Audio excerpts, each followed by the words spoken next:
Head kohalike omavalitsuste koostöökonverentsil osalejad, head kolleegid ja sõbrad. Nagu näete, olen mõningate poliitiliste seikluste järel kodus tagasi. Selle üle mul on siiralt hea meel. Kohalike omavalitsuste koostöö on Eestis päris pika traditsiooniga. Linnade liit asutati 19. septembril 1920. Seega tähistas üleriigiline omavalitsusliit möödunud aastal juba oma 100. sünnipäeva. Iseseisvuse taastamise järgselt asutati esimesena maakonna omavalitsuste liit Raplamaal. 1992. aasta lõpuks olid maakondlikud liidud juba enamikus maakondades. Omavalitsuste koostöö ei ole Eestis midagi uut.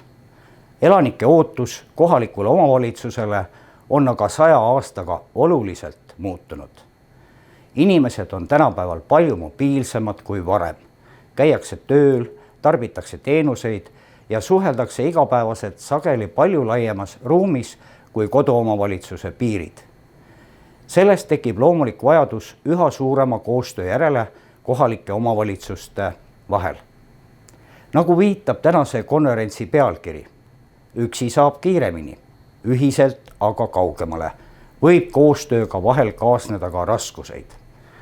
Näiteks pikem ja aeglasem otsustusprotsess, hägusem vastutus ja kompromissid.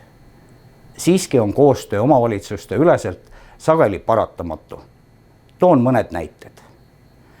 Esiteks on kodanikel nõudlus üha spetsiifilisemate isikukesksete teenuste järele. Olgu see siis tuge vajavatele õpilastele või sotsiaalhoolekande teenustele.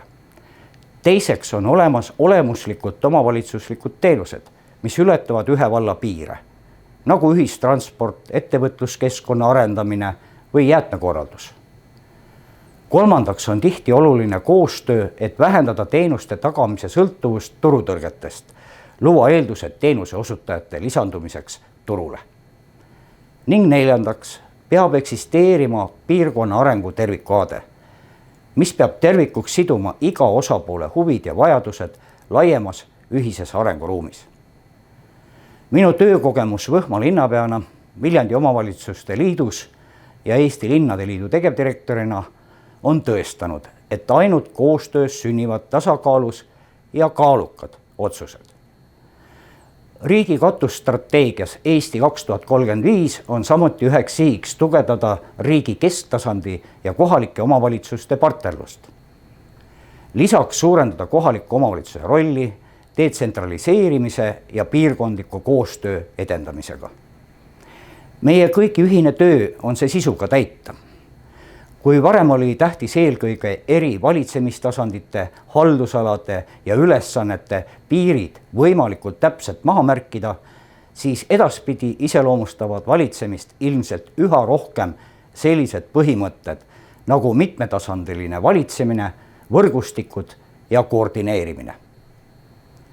Omavalitsuste ühinemisreformi järel 2017. aastal on Eestis Euroopa mõistes suhteliselt suured omavalitsused. Siiski oli toimunud reform vaid osa omavalitsustasandi tugevdamise poliitika terviklahendusest. Seniste maavalitsuste tegevuse lõpetamisega said omavalitsused maakonna arengu kavandamise ülesande ühiselt täitmiseks. Nende õigused ja vastutus maakondliku või piirkondliku tegevusruumi arendamises kasvasid oluliselt. Euroopa kohalike omavalitsuste koostöö analüüsijad on öelnud, et eri riikides on koostööpraktikad ja nende ulatus väga erinevad. Skaala ühes otsas on riigid, kellel on pikaajaliselt välja kujunenud tihe võrgustik erinevatest koostöövormidest ja teises riigid, kus omavalitsuste koostöö on alles haruldane innovatsioon kogu valitsuskorralduses. Loodetavasti aitab tänane arutelu paremini mõista, kus me Eestis sellel teljel asume ja kuidas edasi liikuda. Loodan, et täna saame kuulda palju häid kogemusi koostöö sõlmküsimuste ja praktikate kohta.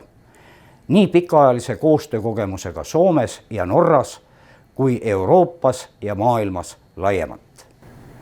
Soovin teile sisukat arutelupäeva ja loodan, et ettekandjate näidatud lahendused Euroopa riikide kogemusest annavad head inspiratsiooni ka meil Eestis. Kohalike omavalitsuste koostöö tegevussuundade ja praktikate arendamine on meie käes. Head ja edukat koostööd meile kõigile!